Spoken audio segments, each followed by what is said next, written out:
The Boy Who Polished Shoes for His Mother, 1935. It was the year 1935.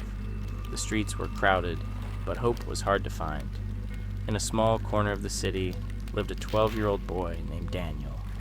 He owned nothing but an old wooden shoe polishing box, a few worn-out brushes, and a heart full of love. Every morning before sunrise, Daniel quietly left his tiny home. His mother was seriously ill and too weak to work.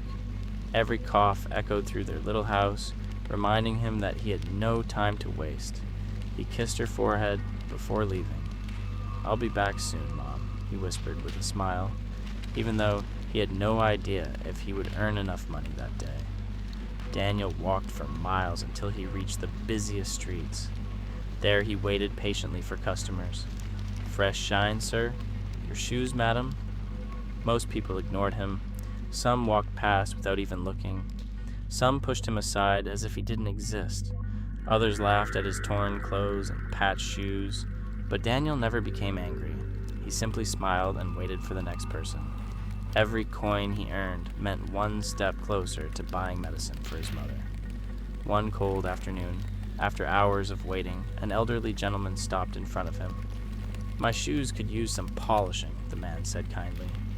Daniel worked carefully, polishing every inch until the leather shone like a mirror. The old man smiled. "You've done excellent work." He handed Daniel a silver coin.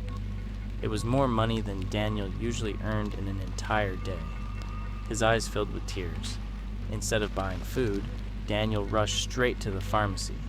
He bought his mother's medicine and carried it home as if it were the greatest treasure in the world. That evening, his mother looked at him with tired eyes. "You should have bought something to eat for yourself." Daniel gently shook his head. "As long as you get better, I'm never hungry." His mother smiled, though tears quietly rolled down her cheeks. Days passed, weeks passed. Daniel continued polishing shoes every single day. Rain soaked his clothes, summer burned his skin, winter froze his hands.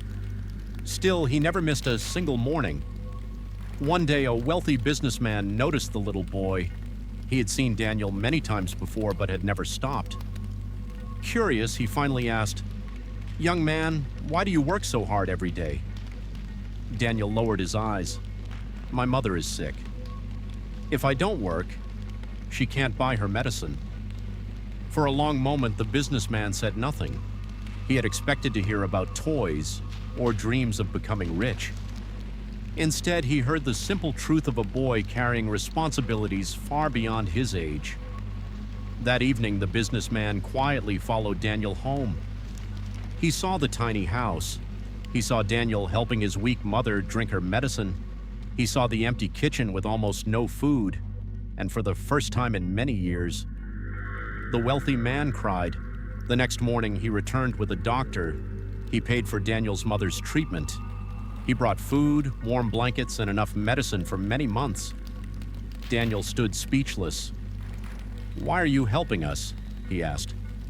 The man smiled gently. "Because kindness should never have to struggle alone."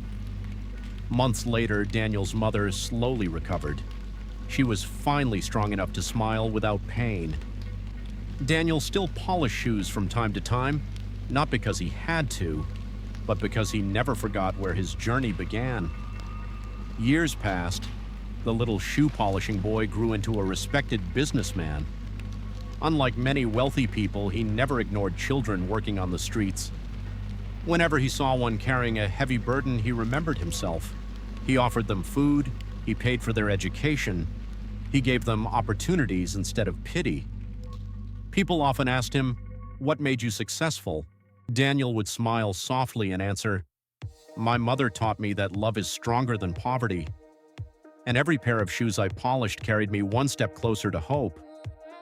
Because sometimes, the richest people are not those who have the most money. They are the ones who never stop giving.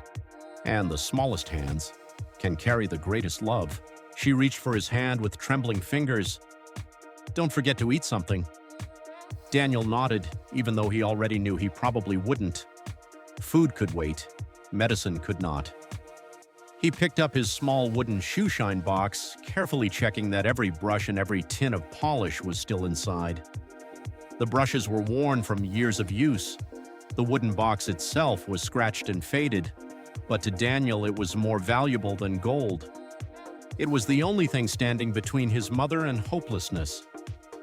Stepping outside, the cold morning air wrapped around him. The streets were still quiet.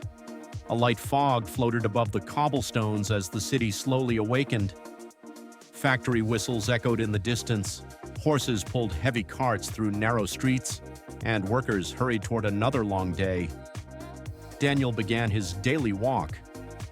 The journey to the city center took nearly an hour. His old leather boots had holes in the soles, allowing the cold ground to numb his feet with every step. But he never complained. He had learned long ago that complaining never changed anything. As he walked, he passed bakeries where the smell of fresh bread drifted into the street. His empty stomach growled, reminding him that he had eaten very little the day before. For a brief moment, he stopped outside one bakery window. Warm loaves of bread rested neatly on wooden shelves.